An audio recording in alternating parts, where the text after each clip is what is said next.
Hello student, स्वागत है आपका हमारे यूट्यूब चैनल मैथ इंडियंस में। कक्षा 11 गणित में इस समय हम लोग 10वां चैप्टर पढ़ रहे हैं, सरल रेखाएं, स्ट्रेट लाइंस। और भाई उसके अंतर्गत आज आपको पढ़ाने वाले हैं एक्सरसाइज 10.2। सवाल नंबर 1 से हम शुरुआत करेंगे। भाई जो इसके पहले हमने वीडियो पोस्ट किया था वहां पर हमने आपको एक्सरसाइज 10.2 का इंट्रोडक्शन पढ़ाया था। तो भाई यहां पर शुरुआत करने से पहले आपको वो वाला वीडियो देखना जरूरी है, क्योंकि वहां पर हमने आपको बताया था कि भाई कौन कौन से सूत्र हैं जो कि आपको पढ़ना जरूरी है ये वाली एक्सरसाइज हल करने से पहले। ठीक है, तो अभी आप सवाल नंबर 1 से भाई शुरुआत करो। देखो सवाल नंबर 1 में कह रहा है कि एक्स अक्ष और वाई अक्ष के ना आपको समीकरण लिखने हैं। तो भाई इंट्रोडक्शन में हमने आपको पहले ही बता दिया था कि एक्स अक्ष और वाई अक्ष का समीकरण क्या होता है। तो सबसे पहले हम लिखने जा रहे हैं एक्स अक्ष का समीकरण। भाई सूत्र होता है y बराबर 0। एक्स अक्ष पर y का मान हमेशा शून्य होता है, इसीलिए एक्स अक्ष का समीकरण y बराबर 0 होता है। ऐसे ही y अक्ष का समीकरण होगा x बराबर 0, क्योंकि भाई y अक्ष पर x हमेशा शून्य होता है, इसीलिए x अक्ष का समीकरण y बराबर 0 होता है और y अक्ष का समीकरण x बराबर 0 होता है। तो भाई ये हो जाएगा हमारा पहला सवाल। तो काफी आसान था। तो भाई आपको याद होना चाहिए, सीधी सी बात है कि x अक्ष में y बराबर 0 करना है और y अक्ष में x 0 कर देना है। ठीक है, तो ये तो हो गया हमारा पहला सवाल। अभी भाई दूसरे पर आ जाओ। कह रहा है ढाल है, आपको देखो आपको ना रेखाओं के समीकरण ज्ञात करने हैं। तो वहां पर ना दो बातें आपको मालूम है। प्रश्न नंबर 2 की बात हो रही है। कह रहा है जो ढाल है आपकी वो 1/2 दी हुई है और जो रेखा है वो -4, 3 से होकर जा रही है। ये भाई दो बातें आपको पता है रेखा के बारे में, और आपको रेखा का समीकरण ज्ञात करना है। ढाल मालूम है और एक बिंदु मालूम है जिससे वह होकर जाती है। तो इसे आप डाल लो x1 और इसे डाल लो y1। और जो ढाल होती है वो तो भाई m होती है। तो m बराबर क्या दिया हुआ है, 1/2। अगर आपको ढाल मालूम हो और एक बिंदु मालूम हो तो भाई जो रेखा का समीकरण होता है, हमने आपको भाई इंट्रोडक्शन में बता दिया था कि अगर ढाल मालूम है और एक बिंदु मालूम है तो रेखा का समीकरण होता है y माइनस y1 बराबर m x माइनस x1, जहां पर x1 y1 क्या है, जो भाई आपका बिंदु है वो होता है। ठीक है, मान रखना है केवल y1 का मान है 3, तो -3 बराबर m का मान है 1/2, x1 का मान है -4, तो यहां माइनस माइनस प्लस हो जाएगा। इस प्रकार से 2 से यहां गुणा होगी तो 2y-6, और भाई 1 से वहां गुणा होगी तो हो जाएगा x+4। भाई सब कुछ आप इधर ले लो तो 2y और x हो जाएगा माइनस का, -6 -4 = 0। तो उत्तर आ जाएगा 2y-x -10 बराबर 0। और भाई यह हो गया आपका रेखा का समीकरण। कौन सी रेखा है ये, जिसकी ढाल है 1/2, पहली बात, और ये बिंदु -4, 3 से होकर जाती है। इसीलिए हमने यहाँ पर ढाल बिंदु वाला सूत्र यूज कर दिया, y-y1 बराबर m x-x1। क्लियर हो गया भाई। तो ये हो गया हमारा प्रश्न नंबर 2। अब भाई आ जाओ प्रश्न नंबर 3 पर। देखो क्या कह रहा है।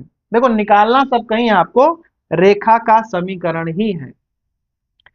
कह रहा है कि बिंदु है 0, 0, ठीक है, और ढाल है आपकी m। तो आपको निकालना है रेखा का समीकरण। तो भाई सवाल यही है, ढाल मालूम है और बिंदु मालूम है। तो यहां पर आ जाइए, डालिए भाई क्वेश्चन नंबर 3। जो आपकी ढाल है, ढाल इस बार m मालूम है आपको।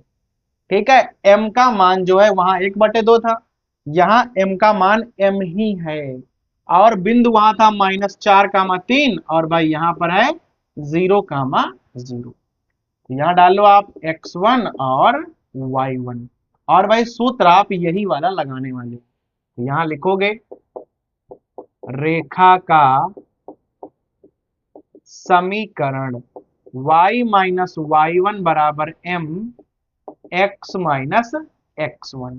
अब सबके मान रखने हैं आपको। देखो y माइनस 0, क्योंकि x1 और y1 दोनों ही शून्य हैं, बराबर m का मान m है, यहां हो जाएगा x माइनस 0।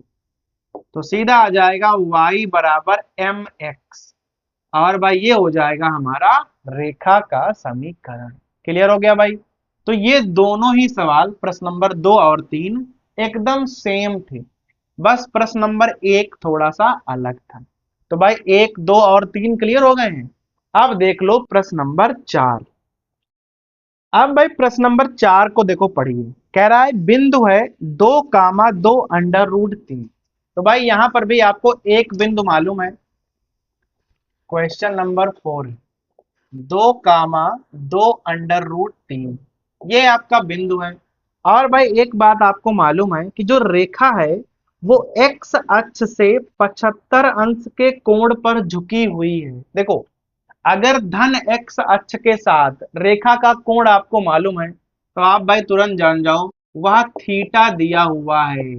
रेखा का झुकाव है ये, झुकाव वाला जो कोण होता है उसे हम लोग थीटा कहते हैं। और भाई थीटा की सहायता से आप m का मान ज्ञात कर सकते हो, क्योंकि भाई सूत्र होता है m बराबर tan थीटा। और m क्या होता है? m होता है रेखा की ढाल। ठीक है, थीटा का मान है 75, तो m बराबर आ जाएगा tan 75। और भाई tan 75 का ना आपको मान निकालना पड़ेगा। तो 75 का मान आप कैसे निकालोगे? इसको लिख लो 45 प्लस 30, इस प्रकार से। और यहाँ tan a प्लस b वाला फार्मूला लगा दो। भाई यहाँ हो जाएगा tan 45, यहाँ हो जाएगा tan 30, 1 माइनस tan 45 और tan 30। अब जहां जहां पर भाई tan 45 है उसका मान आपको रखना है 1, और जहां पर tan 30 लिखा हुआ है उसका मान होता है 1/√3।